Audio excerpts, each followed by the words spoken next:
Blockbusters. You are listening to the Triple B Podcast.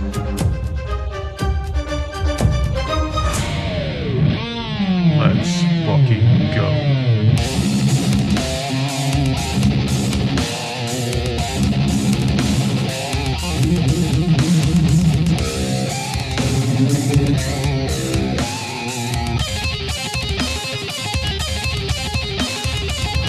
Welcome back to the Triple B Podcast, Bourbon, Belts, and Blockbusters. I'm Ryan. I'm Tim. We're back for episode 4. Heck yeah, man. Just continuing all of what we've been doing, just building upon what we got. Yeah, absolutely. I'm excited to be back. We're back in my place, and you know, we really enjoyed the setup. Hard to compete with the wrestling action figures you have going on. Well, I had to, like I said, I had to up my game because just look at this wall of. We got the wonder. Blockbusters, so you know, I added a little something, you know, to this. Looks great. Setup on time. theme too. On theme, definitely, with some stuff we're going to be talking about in a little bit. That's awesome. I love it. But let's get right into it. We got a new bottle of bourbon this week, so I'm excited for it. Let's do this. Grab that. All right, so we got what is called Brothers Bond bourbon whiskey. So I was really excited to try this. The show is actually getting me to try more things, obviously. Same. But I had my eyes on this because it's actually made by Ian Somerhalder and Paul Wesley from The Vampire Diaries. Yeah. 2 actors, and they actually did a little signing down the road at Shaw Road Safeway, and so so was really excited to try this out. Brothers Bond. It's got a lot of awards from Rolling Stone and stuff. So let's dive into it, That's man. a good way to start. I love it. All right, so let's get a love the pop. little pour here.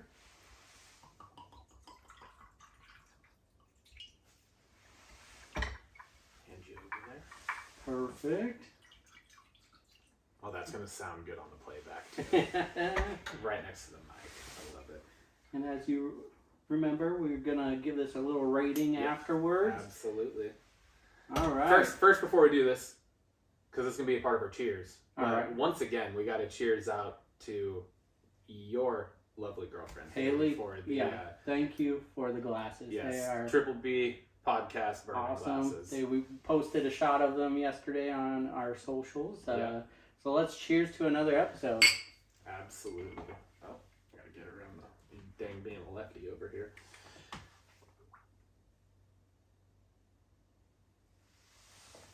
That is smooth. Wow. Smooth. Wow. That's really sweet. Yeah. For being just like not like a flavored bourbon. Yeah. Like that caught me off guard. I was like, holy whoa. All right.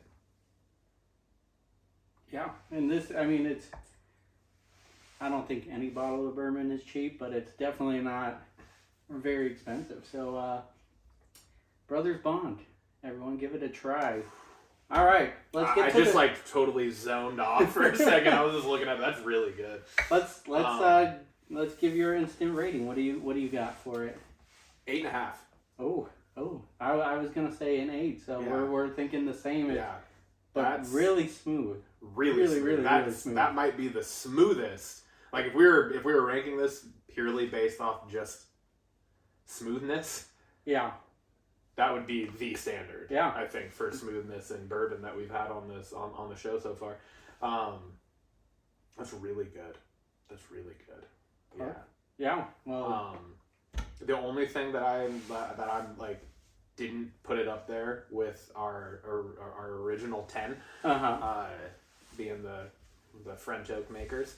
Not much of like a aftertaste for me. I don't feel like. Yeah. No. It's like, which isn't a bad thing necessarily, because sometimes the aftertastes are not good, and you're just like But this one, like, it's really good up front, really smooth, but then it just like goes away. Like I don't even I barely feel like I just drank anything. Yeah, it doesn't hit the back of your throat like some of those do. Yeah. But then some of them leave, like the makers did. I think the Blade and Bow from last episode, I think they both had like a really good aftertaste on like kind of the back end there. So I feel like it's definitely not a bad thing that it doesn't have, but it is slightly lacking that for me. Yeah, I to your point, I keep thinking about the Blade and Bow from last week. It was so good. Yeah. So that's why I rated it a little lower, but still up there. So still really good. I feel like flavor is fantastic. We've only hit one dud. I mean, it was still in the middle of the pack, but that was the one from the episode 2. Which was over here, so my bad. Nobody's bad, man. That's a lovely thing about what we're doing with this is we're just trying new shit. That's true. And Very it's awesome. true. So just widening our own palates. So absolutely perfect. Well, let's get into our socials really quick. Yeah. You want to go over them this time? Yeah, for sure. So we got our Instagram at the Trip B Pod, our YouTube also this one's at the Triple B Pod. Our Spotify is Triple B Podcast, Bourbon, Belts, and Blockbusters. Apple Podcasts, also now available, is the Triple B Podcast, Bourbon, Belts, and Blockbusters. We now have an X, formerly known as Twitter, which is at the Trip B Pod Bros. And so that's what we got right now. Might still be working on some others in the future. It would really help if you guys subscribe, obviously. Yes, give us absolutely. some likes, comments, reviews. even. Yeah. We would, personally, we haven't even talked about this. This is kind of just shooting right now, but I would love to see, those of you that are listening, comment on one of the pages or something about, potential topics you might want us to cover, too. Yeah.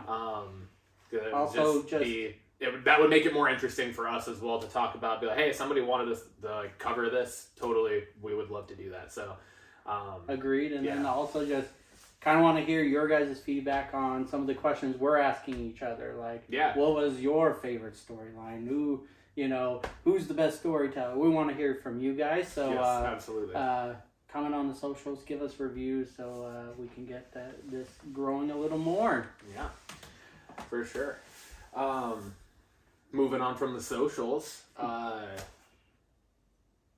do you got going on this summer, dude? What's your plan?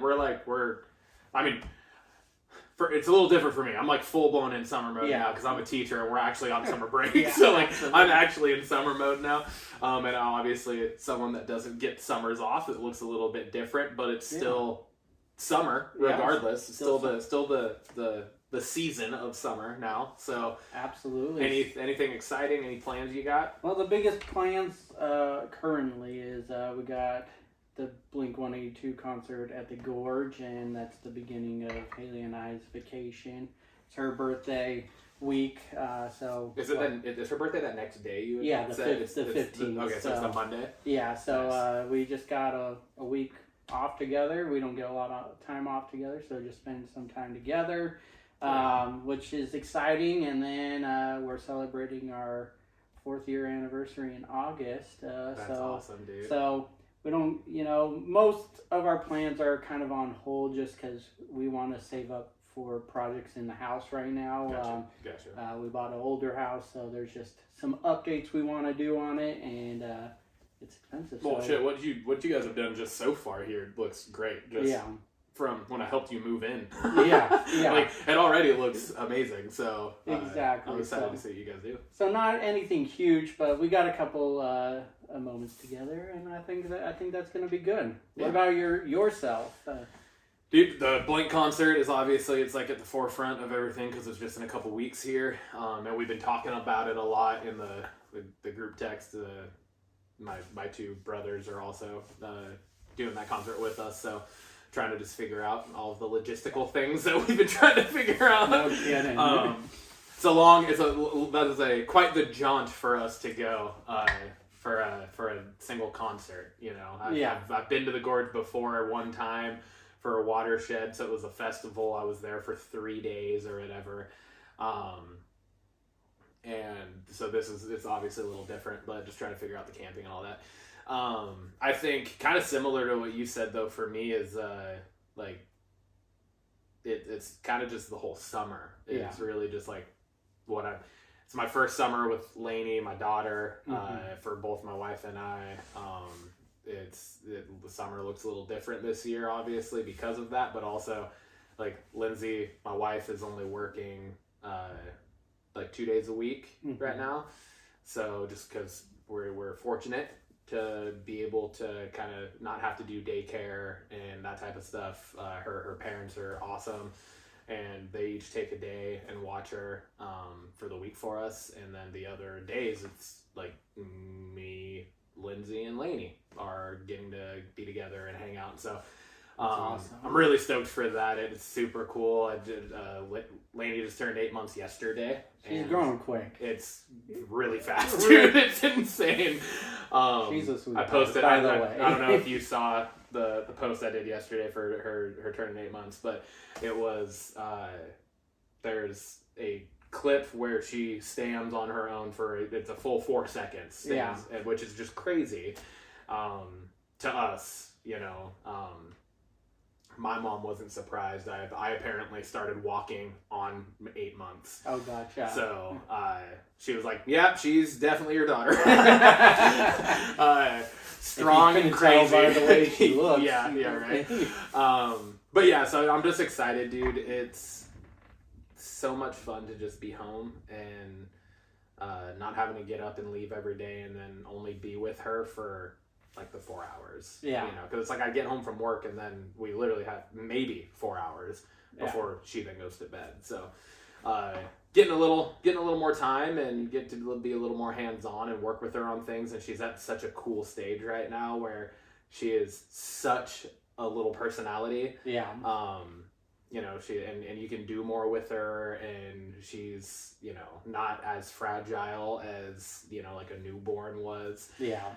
When she was a newborn. So yeah, it's all exciting. That's probably what I'm the most excited for is just getting to watch her grow over the next 2 months. I feel like during this time frame that you have, perfect time where she's gonna do a lot of growing quick. Yeah, I will not be surprised if she is full blown running by the time I go back to school. So, yeah, for sure. Yeah, awesome. Well, I want to before we go on to the next segment, you got us hats. Oh yeah, we didn't even get to shout these out. Didn't even do anything about that. We got Triple B hats. We got Triple B hats. Shout out to Squad Locker. It's a really good site to be able to just kind of like throw some stuff together, and they have a lot of options for clothing and whatnot that you can just like put a logo on. Yeah. And then you just like add it to your shop, your store or whatever. And so, yeah, it was. And I saw that, and I was like, you know what? I gotta get Tim and I a couple hats that we can rep during the podcast, just cause. We got glasses. We got glasses. Hats. We got hats. We're growing. Yeah. You could say we're growing. We're wanting to do it, and we're wanting to do it real. And if we've alluded to it, not even alluded, we've straight up said it every episode, but we're so excited about just the fact that we've started doing this and we get to do this together. So 100%, man. Super stoked. Yeah. All right, man. Triple B hats. Let's go. Here it comes. Oh my God! Bells. That was perfect. We got a lot going on in our. We sure as shit do. So we're gonna start with some WWE review. Yeah. So where we last left you off was we're on our way to Clash at the Castle. So we have we got SmackDown the night before Clash at the Castle. We had some interesting things. It's the go home show. Typically, especially when they're abroad, isn't that big of a show. There's some storylines right before the big show. Mm-hmm. Baron Corbin from NXT showed up on SmackDown. I don't believe I've seen him since. But he's up on SmackDown now, so he's got a new character from his previous. So that was interesting to see.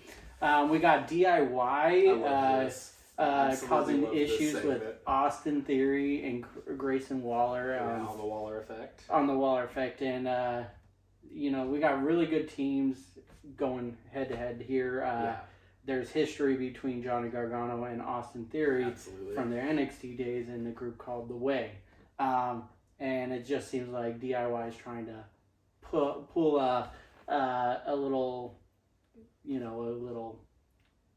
what you call wedge. It? A wedge. Yeah, they're trying to drive a wedge between them, and rightfully so too, because like what they're saying, you've been able to see play out over the last few weeks. Absolutely. Like it is actually happening, and what they're doing, I think, is working because you can see the facial expression on Austin Theory's face. Absolutely. When some of this stuff's going on, right? And yeah. But then at the same time, on the segment, he also saved Grayson Waller. Yeah.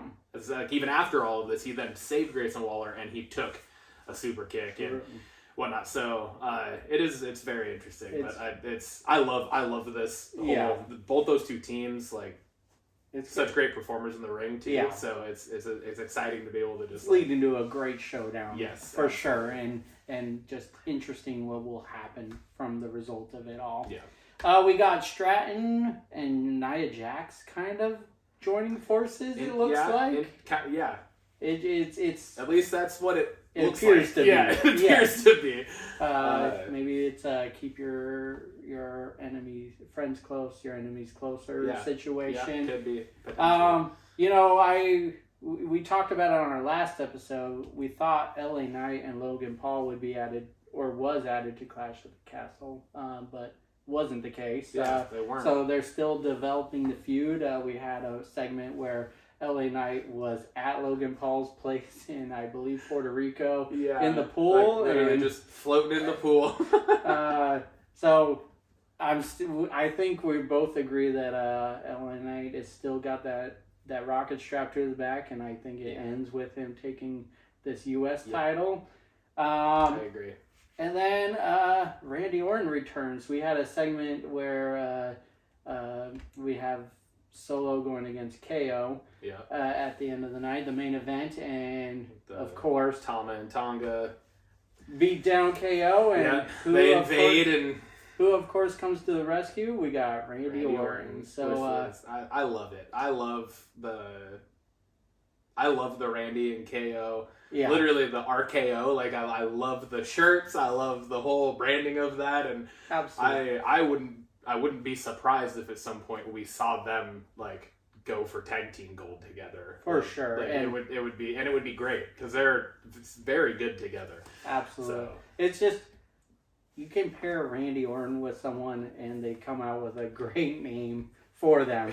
We got rated RKO. Rated RKO. They're just RKO, which makes so much sense. Randy is just you can plug him in anywhere, and it's exciting to see him back. I think that's a lot to say about just who he is and has become. For sure. As just a worker in the business, because that's not who he was in his younger years, in the early 2000s. No. He was a completely different person, and he's been very vocal and outspoken about that, and how much he has changed and grown and just matured as an individual, and now he's he is now what Ric Flair kind of was to him, not obviously the same age and stuff, but to the younger guys. Absolutely. And so it's cool to see that. Absolutely. Then we move on to Clash at the Castle. So next day, it was quite a show. I think start to bottom, a really good show. Some surprises in there. Yep. But we can talk about that. So we had the men's WWE Championship. We had an I Quit match between Cody Rhodes and AJ Styles. Start the show. What were your thoughts on that match? It was the match was. It was a banger. I don't know how else to put it. It was so good, and we had talked about it on the episode we did before. But we were so excited for that match. Absolutely, because it was a very well done match. That was there were points where you actually weren't sure where it was going to go throughout it, and then I thought that the way it ended was new. Mm-hmm. You know, I feel like most of the time, like we talked about, it's been a long time since we've had an I Quit match in WWE. Yeah, it's been a while, probably a couple of years at least. Yeah. And for it to end the way that it did, kind of caught me off guard, but like not in a bad way. It was. I was just like, oh wow, he quit to that, you know, to the Cody coming at him with the steel stairs when he was handcuffed to the ropes. To follow up on that, I was shocked to see Cody attack him with the stairs. Go to that extreme. Exactly. Yeah. You know, he gets a fire behind him, but, you know, he's the ultimate good guy. But after the match is over, he's won. He still goes and attacks him with the stairs. Still goes and does it. I thought it was just, wow. Yeah. Wow, what a moment. Exactly. I thought it was awesome because that was it's not the type of thing that you've historically seen from a babyface. They might find themselves in the situation of that, you know, devil on your shoulder, angel on your shoulder, good, bad, you know, type of struggle, but they usually don't cross the line. Yeah. And for him to, especially this early in his first title defense, right? Like, for him to do it this early in kind of this character arc of being the new baby face of the franchise. Yeah. I thought was perfect. Like I was like, that's awesome because that's like they're kind of breaking away from the status quo of what babyface is, and it's like you can still be the babyface, but have your own demons type of thing. So absolutely, I thought that was awesome. Yeah. Going on, we had the women's tag champs, which kind of threw me for a surprise. We had Isla Dawn, we had Alba Fire versus Jade Cargill and Bianca Belair, who were the tag champs. And then we had Shayna Baszler and Zoe Stark. And wouldn't you know it, Alba Fire and Isla Dawn come out on top. Yeah. Granted, they are from Scotland, so maybe there was going to be that surprise but they kind of came out of nowhere in this feud and then took the titles. And like not only just out of nowhere in the feud, but then all the way down to the way the match ended in itself literally came out of nowhere. Yeah. Because it was like, they were out of it. Yeah. And then all of a sudden, like, we're going to do it again.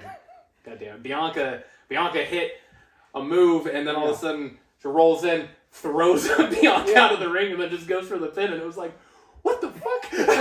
Whoa! But I loved it. That was awesome. I thought that was cool. I think it was good on multiple fronts because I think Bianca and both Jade almost need to be more in like a singles roles and in like title picture type storylines in the singles role, going for like the women's world championship, women's WWE championship, stuff like that. So I kind of like that they dropped the tag titles. I think it was a great way for them to get Jade Cargill kind of into it and just kind of like get her freshened up on the way WWE works. Yeah. And I thought they did a really good job of kind of introducing her in that regard. And now I think it's good timing for them to kind of move on from the tag team stuff. And so we'll see where it goes, obviously. But I'll kind of disagree with you on a little part. I love it. To your point, I do like the idea of getting them to a singles. I don't think Bianca or Jade belong in a tag title scene. But I think it helps Jade in the long run. She's pretty green. You could see a few slip-ups in the match, you know, but they only held the titles for such a short time. I thought they could do a little more, and I thought it was leading to a Bianca versus Jade feud down the road, and that they could have built on a little more. But I also really like the surprise of, holy crap, we don't know who's going to come out with the titles anymore. It's not predictable anymore. And like I said, I do agree that I think it's a good, you know, it's good for them to get back into the singles. And they didn't come out weak of this match. You know, they weren't the ones to lose the match, and exactly. that was the joy of a triple threat match in this, where it's Jade doesn't have to lose, Bianca didn't lose, and it gets new faces out there for the tag champs who don't look invincible. I guess, you know, on paper you think Bianca and Jade together, no one could beat them, right? Unstoppable as a tag team, so this adds a little wrinkle to it. So that part I do like.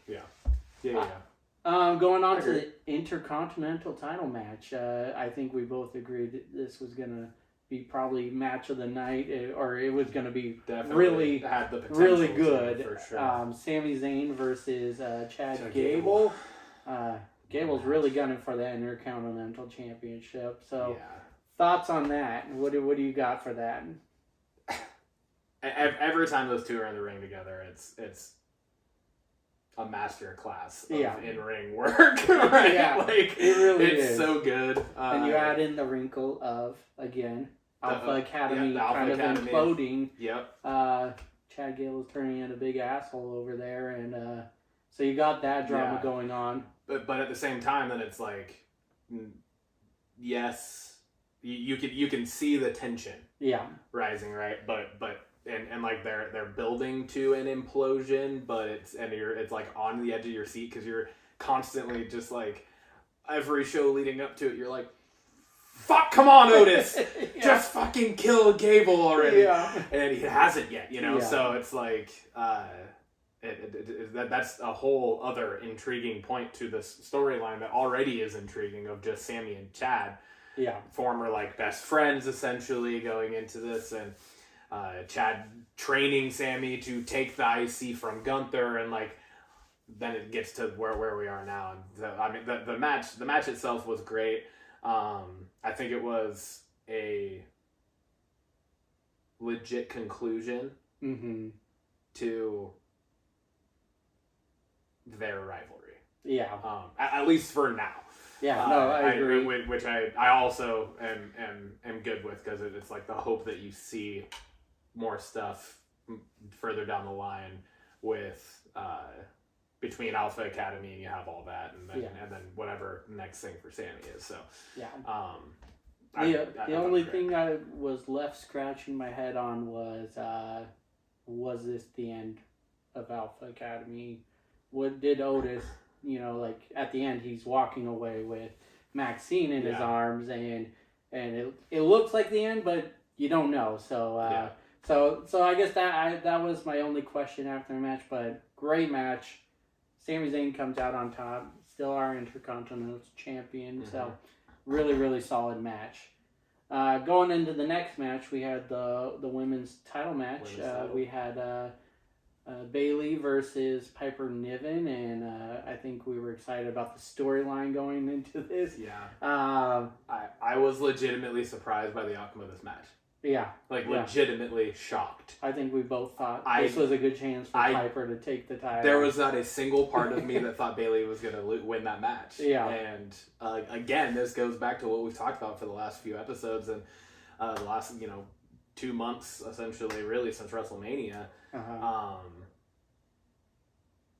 You just don't know now. And it's so dope, and it's so exciting. It's so much fun to just have like the unknown when you're watching wrestling again.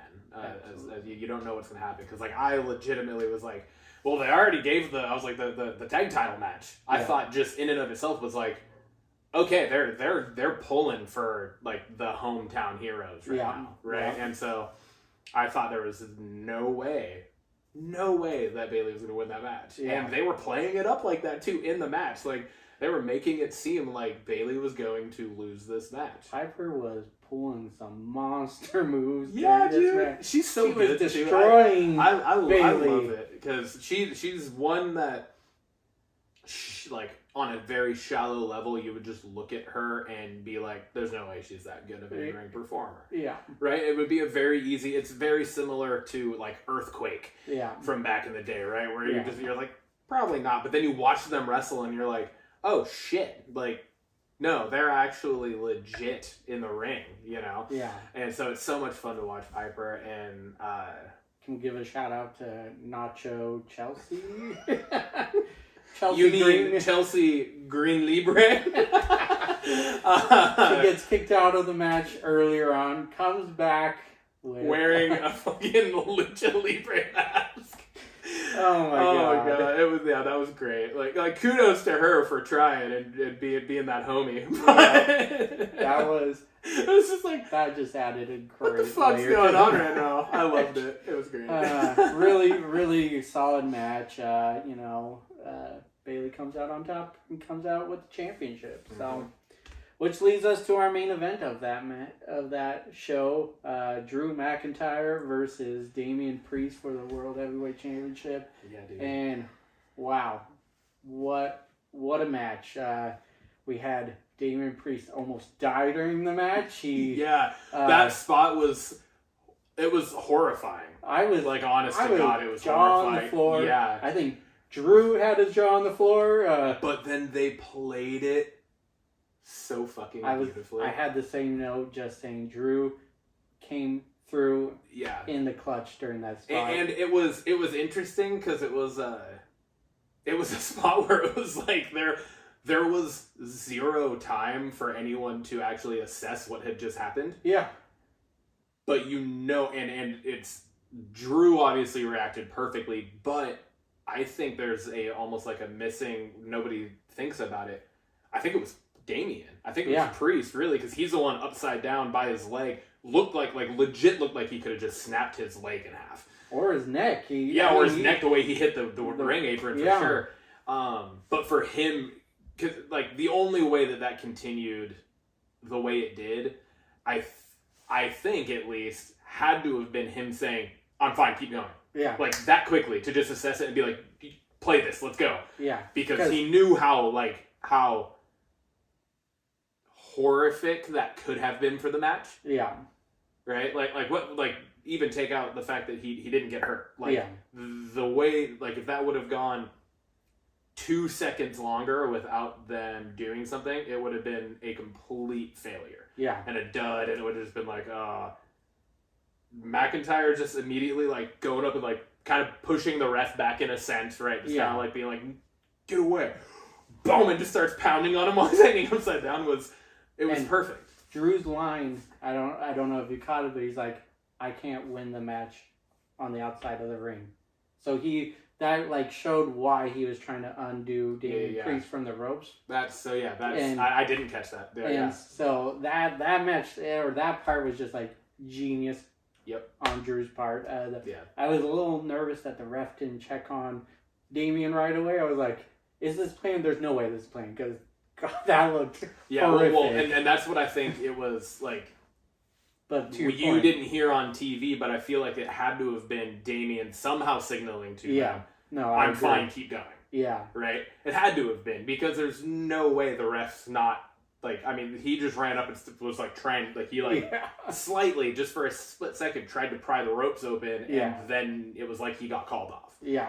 Right? So, I feel like just both of them, and that's a huge, because I have never been, and it's growing on me with Damian Priest, but I've never been super high on Priest.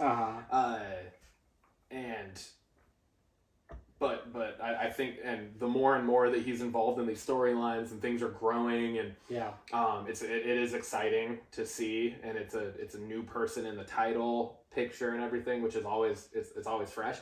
I think that was just a point where I was like, that's huge. That's good for the business to have those two guys both be able to work that well together and be able to take something that could have been terribly bad and flip it on its head. Yeah. So, following that, just a banger of a match. It was back and forth, which leads us to the conclusion of the match. We had the ref taking some pretty serious bumps, and then we have Drew pinning Damian. Reverses the one move, comes off the rope, hits the Claymore, goes for the pin, get to a 6 count. Can we talk about the camera work for the ref? Oh my God. I thought it was a legit ref coming down. I did too. Well, so let me walk you through my brain process here. you see the ref running, and it's from such a far distance that it's like, all right, you see the ref shirt. That's literally all you can make out, right? So the ref shirt's running down the entrance ramp, and then it comes to the angle of the camera from the side of the ring where the ref's sliding in. Yeah. Like 2 feet away, right? Yeah. And they slide in originally, and I'm like, all right, cool, ref. And I'm just thinking, like, because the way they did it was done so well because they had been experimenting with different camera angles in the WWE for the last few months now, right? From all of the continued transitions backstage, from like one person coming back from the ring into the back, and then the camera just follows the next person back out to the 360 view of Logan Paul hitting the frog splash. Yeah. All those things. So it's like, it actually was set up so well because it was like, it didn't make me think anything. Exactly. Right? I'm just like, okay, cool, another different camera angle to watch the pinfall. That would be kind of dope. Yeah. And then I'm like looking at the back of the ref, and the first thing that I thought was, I was like, oh fuck, it's JD McDonough. Oh. Because the hair was slicked back. Gotcha. And just the angle of it, I couldn't tell the length. I just saw the hair slicked back, and I was just like, oh, JD's like in disguise right now. Yeah. I was like, this is the Judgment Day interfering with the ref down. Yeah. Okay. Boy, was I wrong, Tim. To your point, I thought the same thing all the way through, and then I saw the long sleeves. Which was interesting. Which was because no refs wears long sleeves unless they're in Saudi. And then the shoes were not black. They were like Nike shoes or whatever. And I was like, here it is. Here's the CM Punk interference. And that didn't cross my mind at all. I was like, I don't know how it didn't, but it didn't. And then so when the camera panned, it hits the 1, the 2, and then just stops. And then the camera panned, and I was just like, oh my god! I was still like, oh my god. I was like, what? I was not expecting it at all. I don't know why. Props to the camera crew for that. Oh my god, the whole production of it and everything. I was shocked still. And I was in our last episode, I called it that CM Punk would get interviewed, and so interfered. Yeah, interfered in the match. Yeah, you sure did, and boy, were you right. But this leads to Drew losing the match in Scotland. Mm-hmm. What an ending to the show. I don't know if you had a chance to watch it, but there was a post-conference show, and CM Punk got on there and said, I'm never going to let Drew win the championship. As long as I'm here, he's not going to hold the championship. So you put it in that perspective. He's going to interfere with everything until this feud comes to a conclusion, which I see no end in any time. No, because it has become so personal now. Yeah, and it was a hell of a match. It was a hell of a show. Which brings us. We're going to start doing a little segment called the 3 Bells section for any PLE pay-per-view show that we get to watch. And so it's a rating system. 3 bells being this show was fire, this was the best show. We got 2 bells, great show, maybe missing something. Yeah. 1 bell, just a meh, or 0 bells, just totally missed the boat. Obviously, we could do a little half bells. But let's get your instant thought on the show. I think this PLE being the first one that we've watched to start doing this rating system that we want to do with them was the perfect one to kind of set the bar. Yeah, and I'd give it a 3. I would definitely give it the 3 bells. I think every match on the card. I don't think there was a disappointing match. Mm-hmm. I don't think there was a disappointing outcome like we just talked about. I think all of the matches were really good. They were really well done. All of the outcomes were like, yeah, I can get behind this. Yeah. There was no outcome where I was kind of like, I was just like, no, yeah, like every single outcome to the matches, like storylines were very well finished. Yeah. It didn't leave you being like, I kind of want more. Or even worse, it didn't leave you being like, crap, this is going to keep going. Yeah. You know what I mean? Yes, 100%. And I think it was very well done. I'd give it 3 bells for my first rating of a PLE that we. And got. I'm gonna go, and I'm gonna follow you on that. I'm gonna give it 3 bells. It like you said, concluded storylines. It had really good storylines built into it, and then it also left you shocked. It left you asking questions and wanting to watch the next upcoming shows and going, what's going to happen? And I think that's a masterpiece. If it asks you, if you want to watch the next night and go, what's going to happen? This show did it for you. So, Absolutely. We'll start it with the 3 bells on that, and we got Money in the Bank on the horizon, so we'll bring that segment back for that, as well as Forbidden Door for AEW side of things. But 3 bells piece for that, so great. It's a great one. That moves us into Raw after Clash. Yes. And the show started right away with a little bit of a zinger for you. Yes, it did. The show started in the opening credits with one of the Uncle Howdy Wyatt Sicks glitches. Yeah. With the understanding that fan base wise, a lot of people knew that that day was a special day because in a couple of the hints and teases and QR codes and all that stuff that had been leading up for the last 2 months of a build.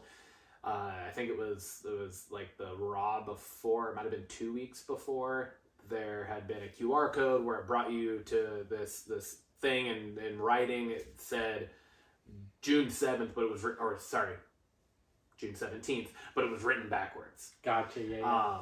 And so it was, and most fans that are diving deep into these things and are really invested in it could very easily make out that it said June 17th backwards, and so everyone was kind of just assuming that June 17th was going to be the day of the Wyatt Sicks debut.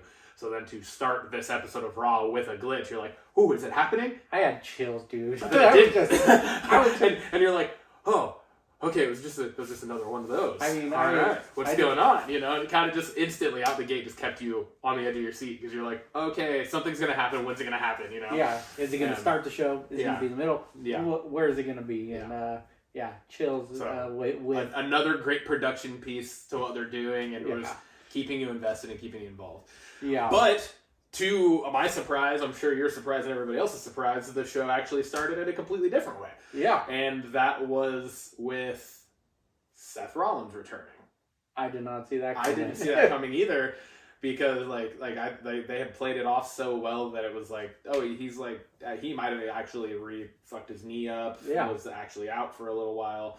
But here he comes. Here he comes right back. Here the he comes. Workhorse of WWE, yes, I would say. Oh, yeah. Seth Rollins, comes through in the clutch, and just super surprised that he returns. Gets, to my surprise, Damian Priest comes out, and he's the one throwing down the challenge. Yeah, Damian Priest challenges him to a match for the title. Yeah, for the title at Money in the Bank. So, again, another swerve that you just don't expect. Yeah, exactly. I love it. It's great. So, Rollins returning, getting a shot immediately at the title, which it's fitting though, right? Fitting, absolutely, because he never got a rematch. He didn't get a rematch, so what better way? Yeah, exactly. Did work out that way. And speaking of Damian Priest and the Judgment Day, a lot of interesting happenings going on behind the scenes. Liv Morgan, man. He is playing a puppet master. Oh my god, yeah. And just really going at Dirty Dom and really just trying to, fuck him. It seems, at least, it seems. Yes. She gave him the hotel key card. Just straight up, outright was like, come out and I'll give you a gift here, like all that stuff. Yeah. And this led to a very interesting segment in the show, because earlier in the show you had them kind of talking, like, Judgment Day backstage, talking around their little table back there about the key card and, like, what are we going to do, blah, blah, blah. And then all of a sudden it was like, where'd the key card go? Yeah. And then turned out that it was Finn Balor, who took the key card, which was a very interesting point. Yeah, 100%. Yeah. So it's like, okay, what's he doing? Is he trying to? Is he still trying to play homie? Is he still trying to play homie of the week, or is he? Does he going his the own other agenda? direction? Yeah. Does he have his own agenda going on? So that was definitely that was another segment of Raw that just keeps you being like, what the fuck is going on, man? Yeah, it's crazy right now, and I love it.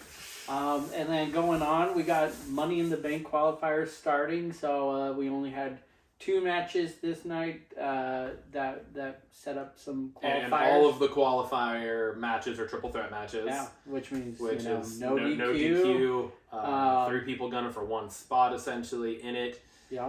Which is also another kind of added layer to it of the emotions in the matches, is that it's like there's 3 people gunning for 1 of 6 spots. Yeah. Which is kind of a crazy concept to get into a match, right? Because that means that there are 3 times 6, 18 people gunning for this match, and only 6 people coming out of it. So I like the fact that they're doing the triple threat matches for qualifying. And it really just kind of leaves it open in the air. Like, it really does. I thought I knew who was going to be in the match, and there's been some surprises. So we have Io Sky take the first spot in the women's side of things, and we had Jey Uso take the first spot in the men's side, and I think we all saw that one coming. I did. I definitely expected Jey to win that match. I thought he was going to. He obviously ended up winning it. But I also wasn't going to be surprised if it went either of the other 2 ways. Just because of the history that both Finn and Rey have with Money in the Bank.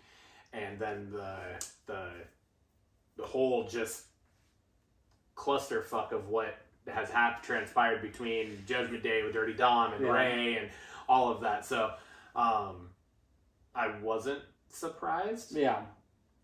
But I also kind of was. Yeah. So, great match. Yeah, great match. Jay's in.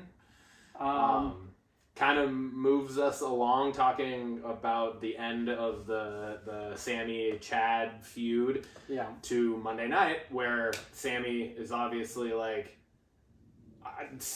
think Sammy is like a people's champion. Yeah, he is like, I'm a champion.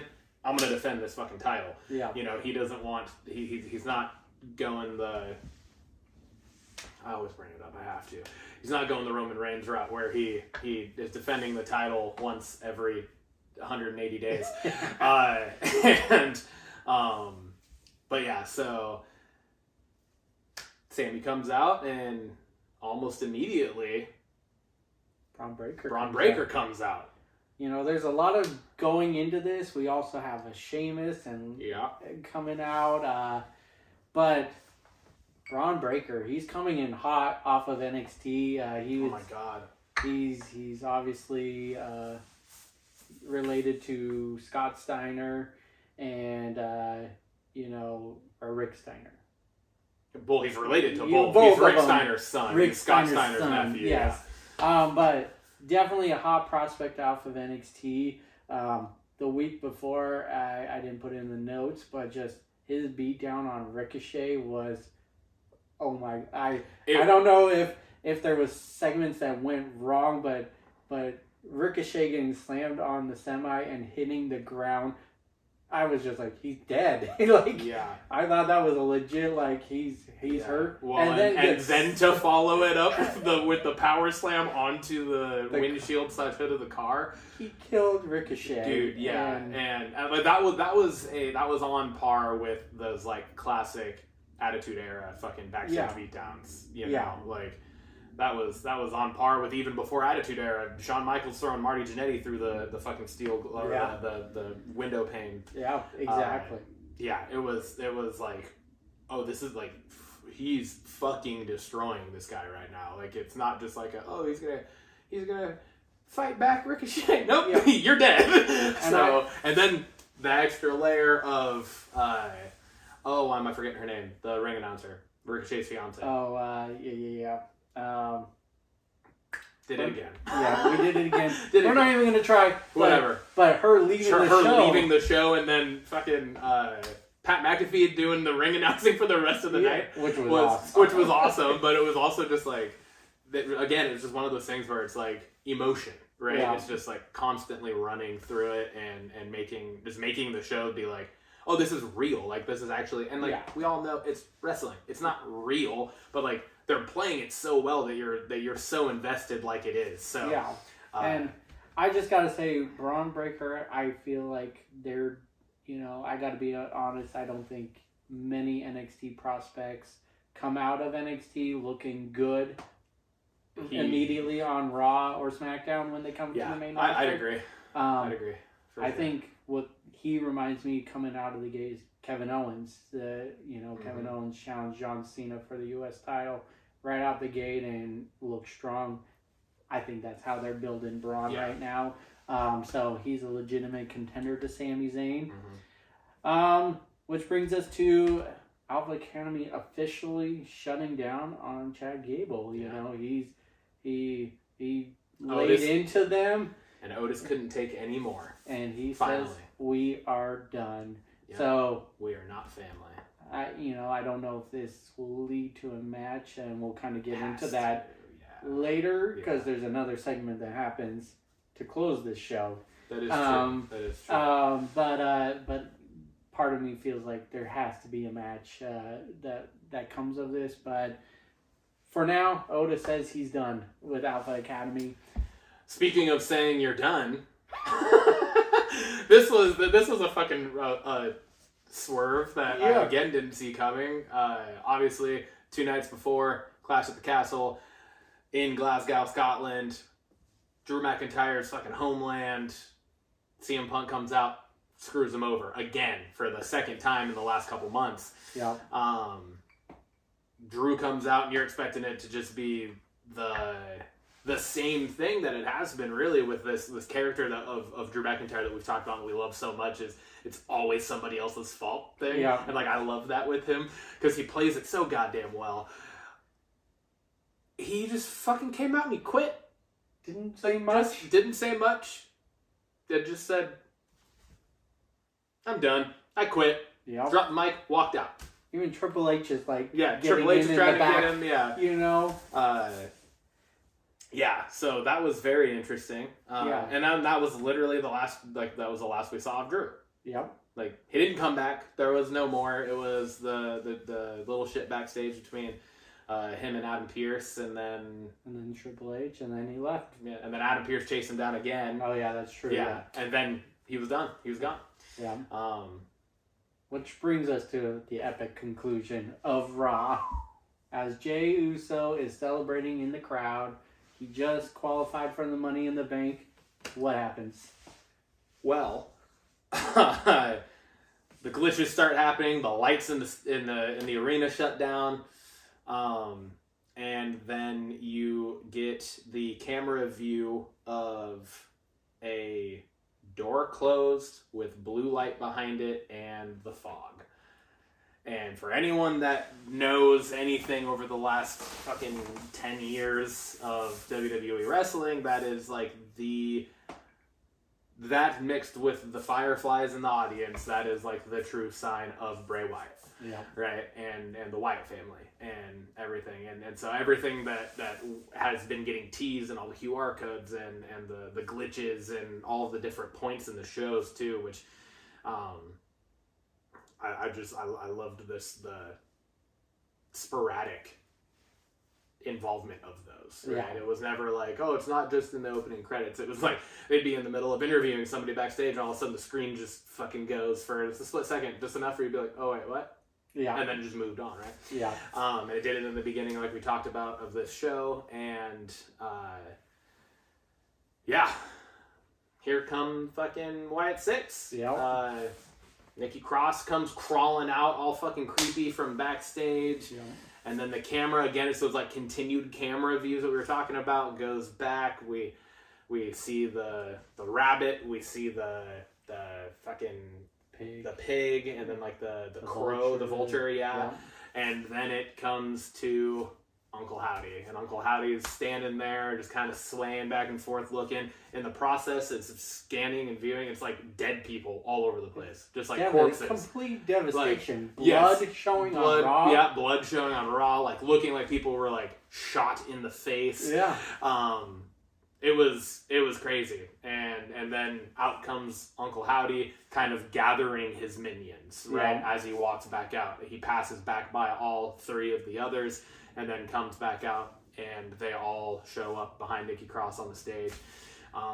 Grabs the lantern, and says, "We're here," and blows it out. What a closing segment. Fucking amazing. What a closing segment.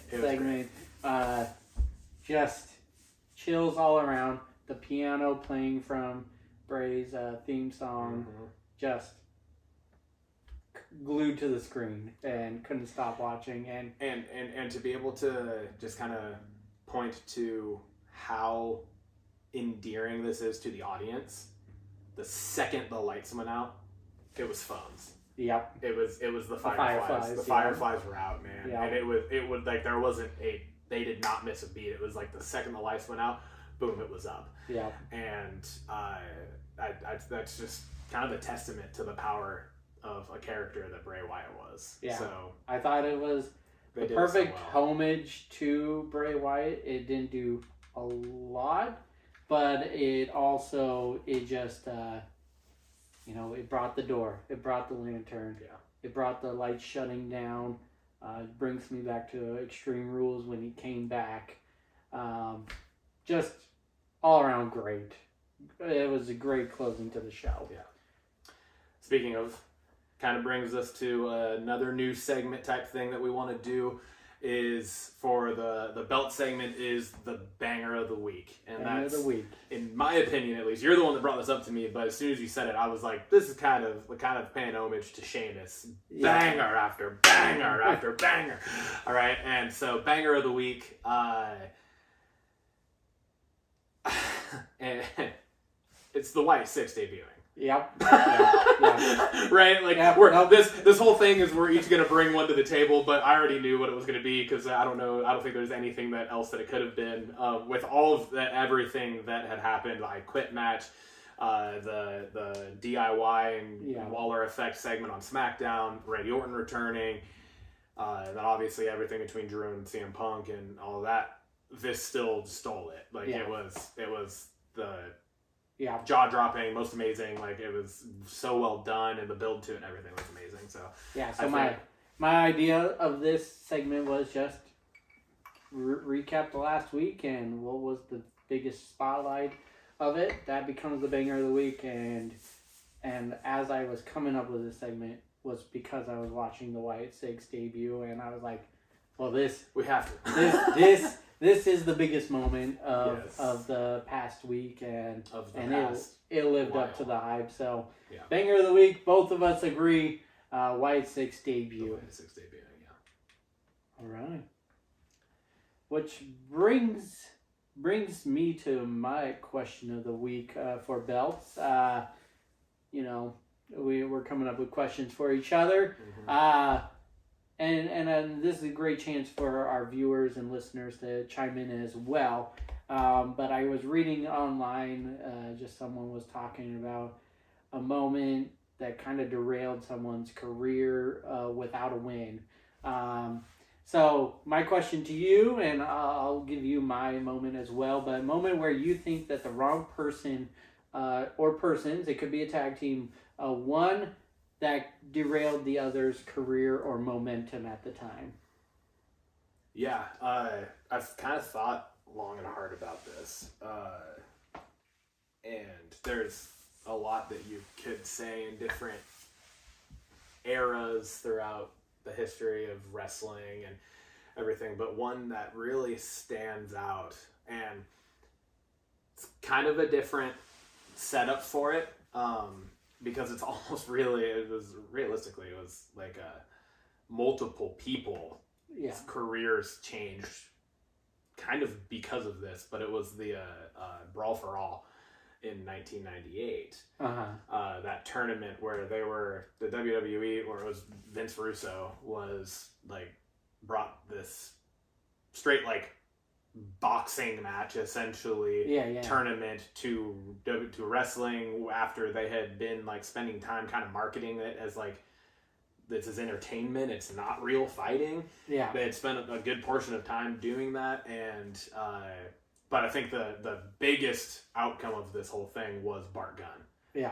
And like surprisingly winning the tournament. They all, like, everybody wanted Dr. Death. Like the company was expecting and wanted Dr. Death. He was like the guy that they wanted to win this. Steve Williams, and then it was after Bart Gunn knocked him out in literally the first round. It was like, whoa, what the hell? And then it was, everybody wanted JBL to win it. Bradshaw, and at the time, and Bart Gunn ended up fucking beating him too. Winning that bout.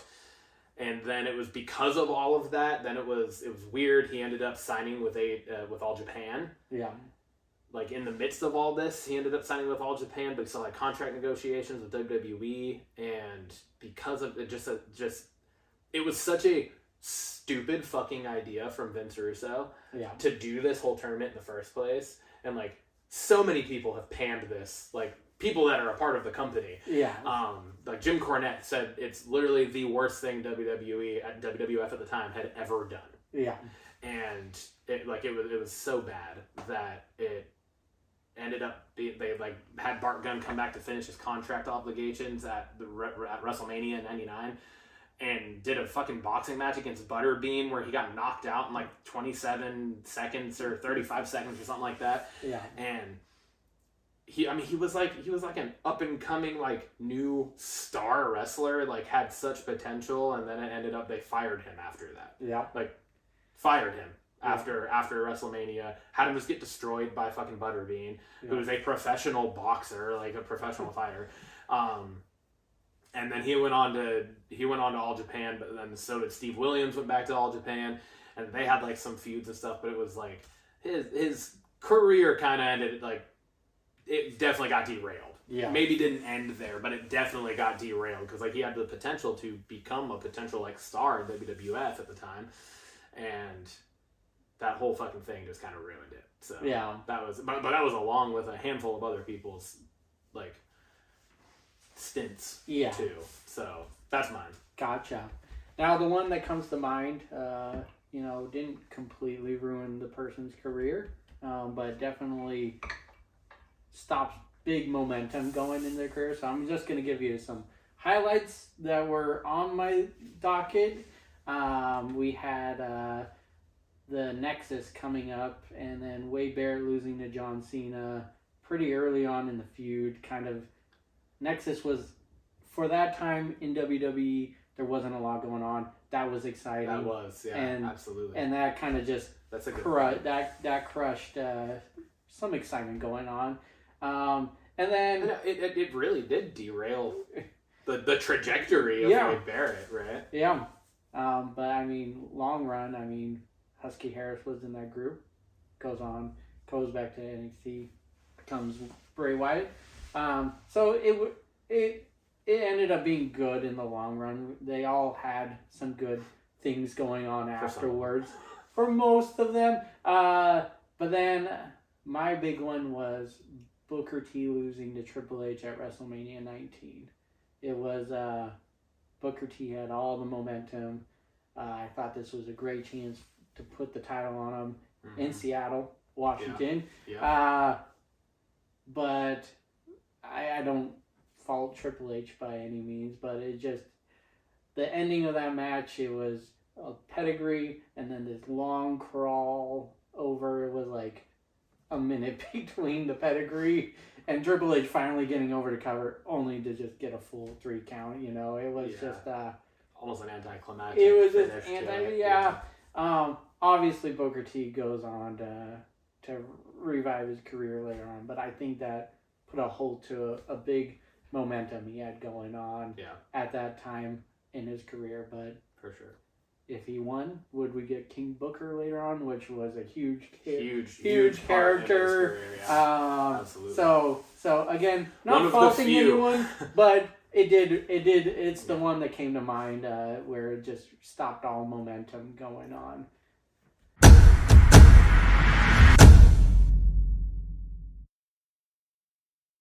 Blockbusters. All right. Here we go. We have a handful of things to talk about, but not like an overwhelming amount, I don't think so. I think we'll kind of get through these probably and wrap the episode up fairly quick. But the first thing I want to talk about, because we haven't done this yet on the Blockbuster segment, is actually talk small screen stuff, right? Small screen, I mean, I'm talking TV shows, like now it's streaming realistically for the most part. I mean, there are still obviously like the episodic shows and whatnot out on actual like network, but just what shows have you been watching? What things have you been watching? Let's just start there. What shows have you been watching? Well, I am guilty of watching shows that have already happened. I know you've asked me in the past if I've seen a show, and I'm like, no. So right now, what am I watching? I'm watching 2.5 Men. Okay. I'm watching How I Met Your Mother. Oh. Recently added back to Netflix again, so one of my top 5 fall asleep shows. Yep. And then with the season just starting on or coming up is A House of the Dragon. So I've been rewatching the first season of that. Just started. Season 2 just came out. Yeah. So rewatching that, and then we'll quickly catch up with the new show. But 2.5 Men, House of the Dragon, How I Met Your Mother, and Smallville here and there. Nice. Yeah. What about yourself? I'm a little on the newer side. I mean, I still watch Modern Family. I'm still watching The Office, Friends, all those. Absolutely. Right? But in terms of newer shows that I've been watching, Lindsay and I have been watching, The Bear. Okay.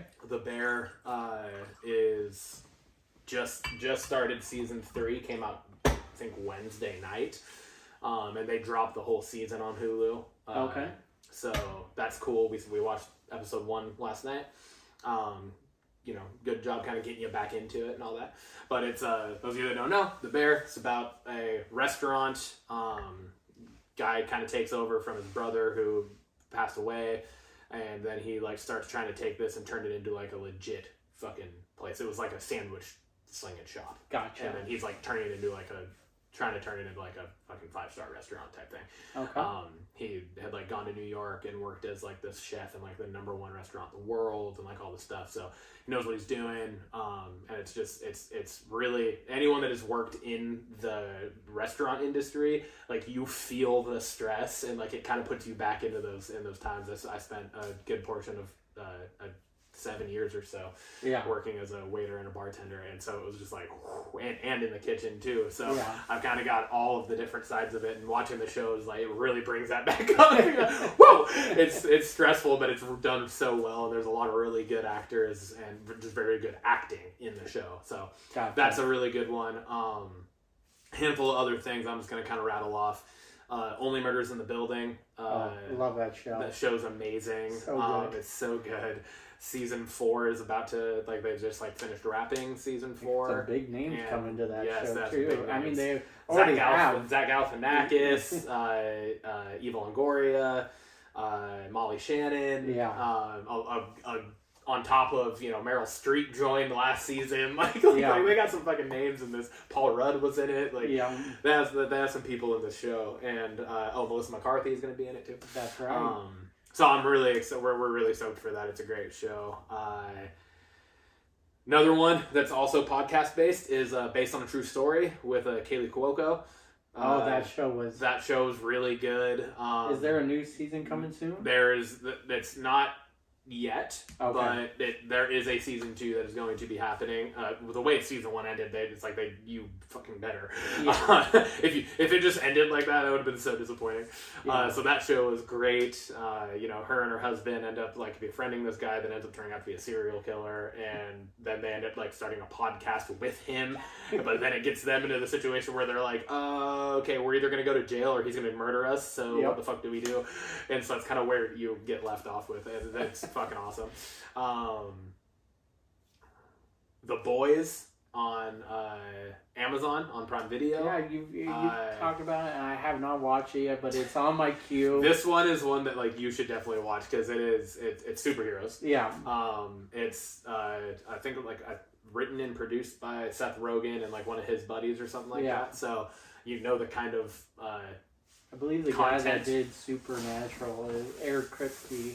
Eric Kripke, I believe his name, is a big part of that show. So yeah. So it's an R-rated, sometimes pushing X-rated in certain scenes. You're like, whoa. But like one, I'm not going to say what it was, but one scene the other day I was watching it, and Lindsay had never seen me watch this show before, and it was like starting season 3, I think. It's just so fucking bizarre. There are just scenes in it that are so outlandishly wild. Yeah. That she was like, "What the fuck are you watching?" And I was just like, "Oh yeah, it's this show. It's kind of how it is." But I am not even gonna describe the scene because that's one that you just have to watch. But yeah, the show's great. I'm still I'm in the process right now of I've like just started season 4, and they're like in the process of putting out season 5, or like they're filming season 5 right now, and I think season 5 is gonna be the final season. Okay. But they've also announced like a spin-off to the show. So awesome. So it's another really good one. And then for the next question to this that I want to ask was, if you were to recommend a show to our audience, what would that be? I don't know if you have one or not. I know, like you said, you've been more kind of rewatching older shows, type of stuff, which I'm also guilty of. I do a lot of that.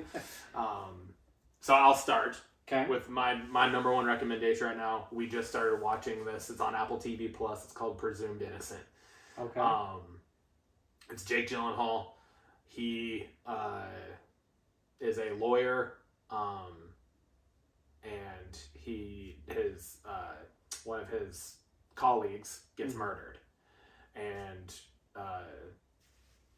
turns out he was having an affair with her, and then he ends up being like the number one suspect and is now like facing trial for the murder. And it's really, really good. Like, it's super well done. So we're like invested fully. It was episode 1. We were like, yep, we're in. And there's 4 episodes out right now. I think there's going to be 8 total in season 1. Okay. And it's coming out weekly. So perfect. It's a great show. Anyone that has Apple TV, like I literally bought Apple TV Plus for the $10 a month or whatever just to watch this show. So all right. Yeah, so... Well, I'll have to give that a try, because that sounds right up my alley. It's a really good one. Following on old shows, you're recommending a new one. I'm going to recommend an old one. Perfect.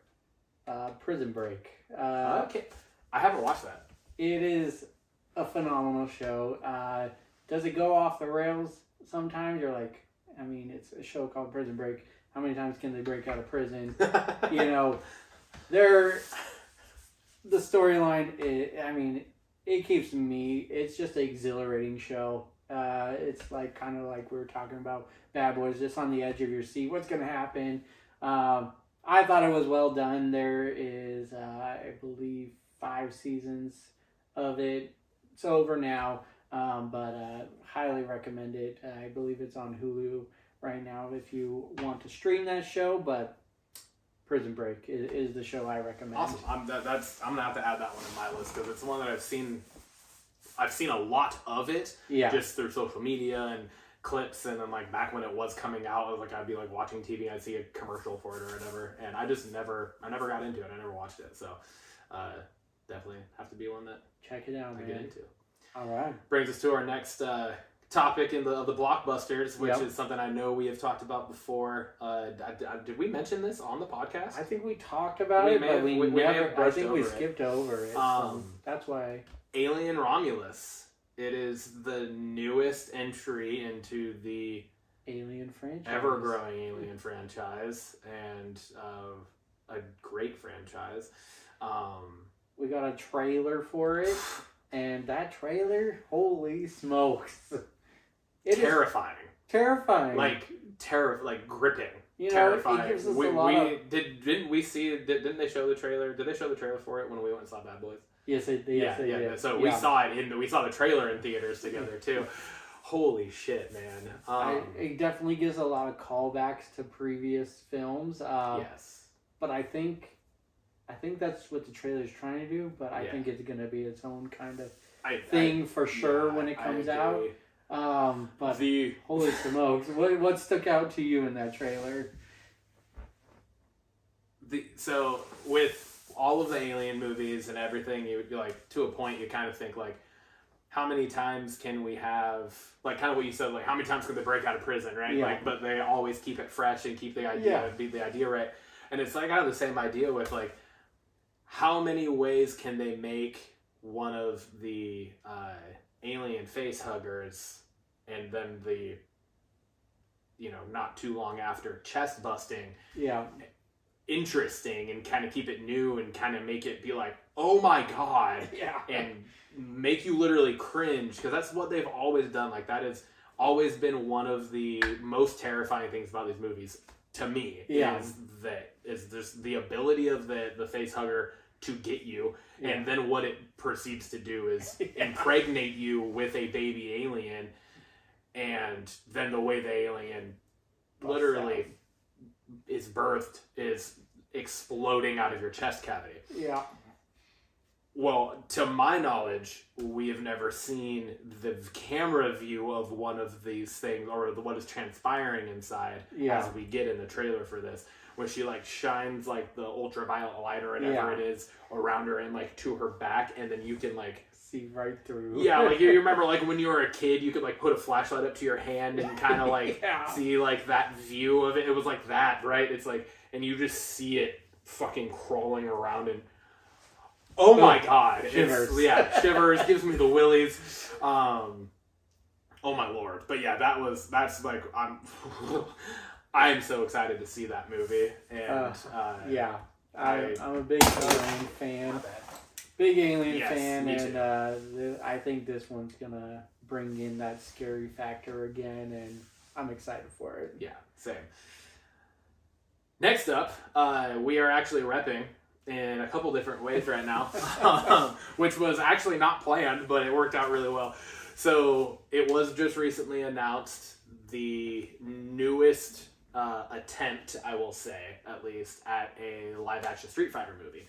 I decided to rock the shirt today because I knew we were going to talk about this, and unbeknownst to me, you had unrelatedly just recently purchased the 1994 live-action iteration of the Street Fighter movie franchise. So we got that sitting there.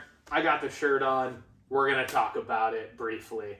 I'd never seen the movie, and saw it at Walmart, and I was like, this movie is starting to get a cult following behind it. Oh boy, yeah. And I want to give it a check out. So that's why I picked it up. And then little did I know, something was announced. Yeah. So they announced a release date, which is currently scheduled for March 20th, 2026. For the new one. There's like no other details really involved with it, other than just the fact that the original directors in the last month, I think, had scheduling conflicts because of everything that had gotten pushed back from all the writer strikes and everything. Yeah.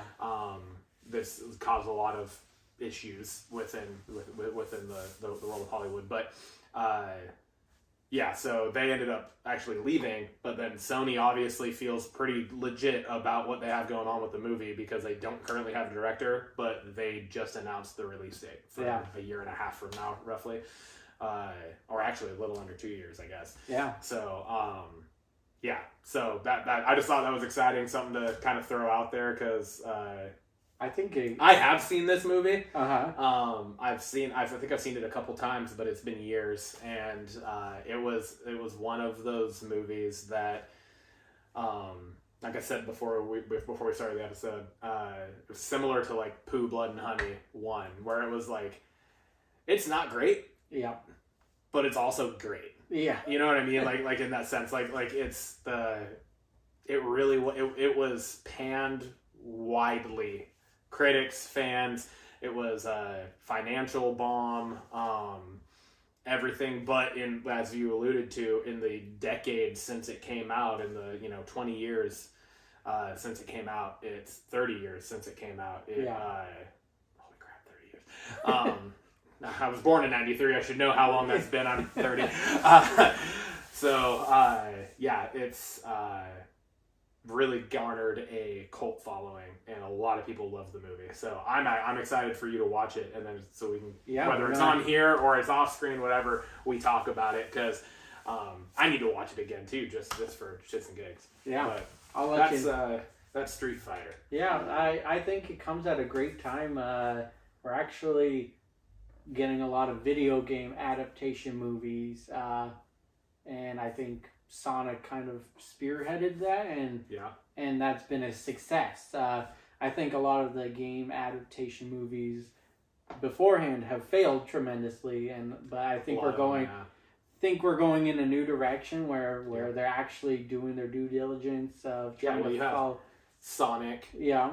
You have Super Mario Bros., which was an animated version of it, but it's the same thing, right? Yeah. It's a movie adaptation of a video game. Mortal Kombat came out with the newest movie. We got now Street Fighter. So I mean, this is right up our wheelhouse. Mm-hmm. I think this is with video games we grew up playing. Yep. For sure. I think again, they're doing their due diligence and turning out what I perceive to be good movies. Yeah, absolutely. I agree with you on that. 100%. So excited about that. And the whole talk of Street Fighter and you needing to watch it for the first time, but me needing to rewatch it. Yeah. Kind of brings me to the question that I wanted to pose to you for the Blockbuster segment, and that is any movie at all. If you could pick one to rewatch for the very first time and be able to relive that, what would you pick? This is such a loaded question. I'm glad you posed it, and I've been thinking about it for a while, and it's really hard. It is very difficult. It's very difficult. I won't tell you what mine are yet because I want you to go first, but I will tell you I have two options. Okay. I'm just gonna, when I say it, I'm gonna say both because I don't know which one that I would rather see. So if that's what you gotta do. I mean, I got a few. So we'll just start. I have three that immediately came to mind. I couldn't pick one. I did put one just in the top spot, just in case you were gonna put gun to my head and I had to choose. So, Scream 1996. I saw that when I was really young, but just rewatching that for the first time, not knowing, two killers at the end of the movie. All movies growing up, just there's always one. Yeah.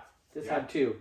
And just kind of knowing what I know now about the horror industry and just rewatching that for the first time would be great. So that was one of the runner-ups.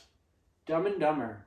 That's fucking awesome. Oh my God, I love that. When we watched that movie, how much of the movie did we actually understand? When we were laughing, very little. We were laughing a lot at the movie. It was hilarious. We were laughing at a lot of adult jokes that we didn't understand, but we understood it was funny, but we didn't understand why. Exactly. Absolutely. Rewatch it now, and what you know now, and that movie takes on even funnier moments. So I put that on my list. Well, just one of the main lines that pops out in my head is when they get to Aspen finally and they're walking down the street and the girl walks past and he's like, "Man, look at the fun bags on that house now." And he goes, "Yeah, he must work out." It's just like one of those things where it's just like you're not made like as a kid growing up, you don't fully understand what he's saying, or the Silence of the Lambs line. The eat her liver with a can of farva beans and a nice Chianti. It's like, exactly. I didn't know what the fuck that was alluding to, and then it's like I've seen Silence of the Lambs hundreds of times, because it's one of my favorite horror movies of all time now. And so it's like, oh my god, that's so funny. Like, it's so true. That movie was great. So that's kind of how I approached it, and you can put a number of movies under that belt where it's just like, how much do we really understand when we were younger watching these for the first time? So then at the top of my list, I put Terminator 2, Judgment Day. Fuck. It was you just blew my mind. It was just an epic movie when I first watched it. It was amazing. But rewatching it again, you're just like, wow, what a huge movie. Yeah. That's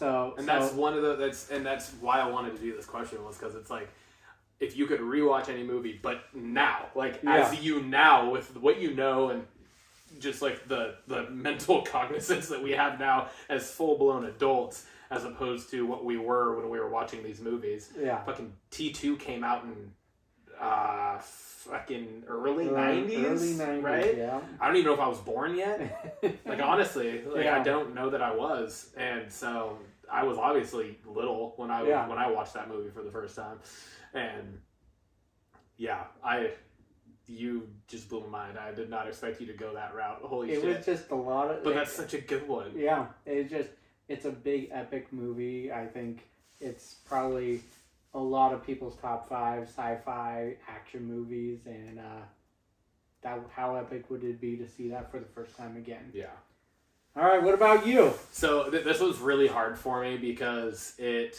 and I'm the one that posed the question, right? So really hard for myself. I set myself up here, but it was really tough because it came down to two things, and it came down to two favorites, and it came down to my favorite movie in this genre, I guess I would say. Because I have an actual all-time favorite movie that will always hold a very special place in my heart, and that's Patch Adams. That's not this. That's not what I'm saying is the answer to this. I'm just saying that is my all-time favorite movie. But a very super close second of my all-time favorite movie, which is one of my two answers to this, is The Dark Knight. Yeah. It is easily my favorite iteration of a comic book character in the history of life. Yeah. With Heath Ledger as the Joker. If anyone remembers, if they watched the YouTube episode from last time, I have the pastel painting of Heath Ledger's Joker hanging up. I love that. That is my all-time favorite movie character. Yeah, hands down is Heath Ledger's Joker. So that movie was so well done. It was amazing. Obviously, he posthumously won an Oscar for that role.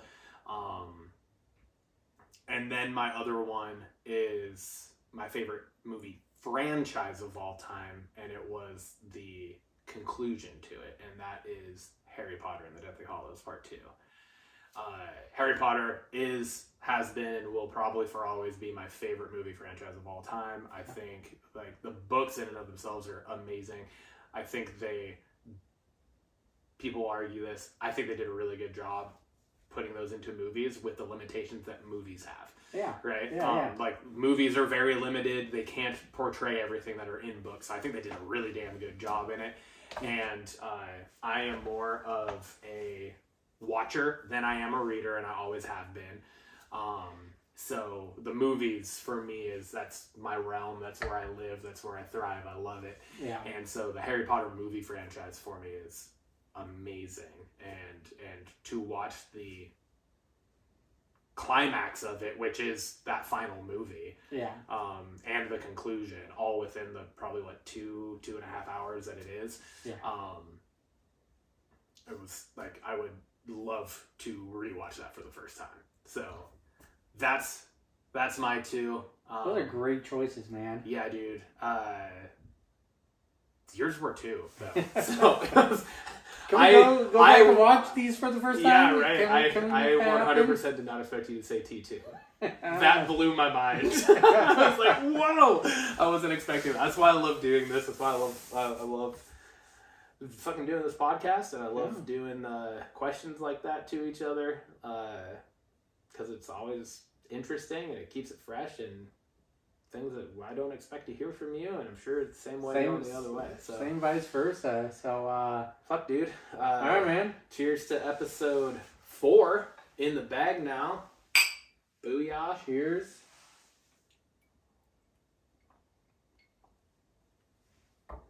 Another one down and in the books.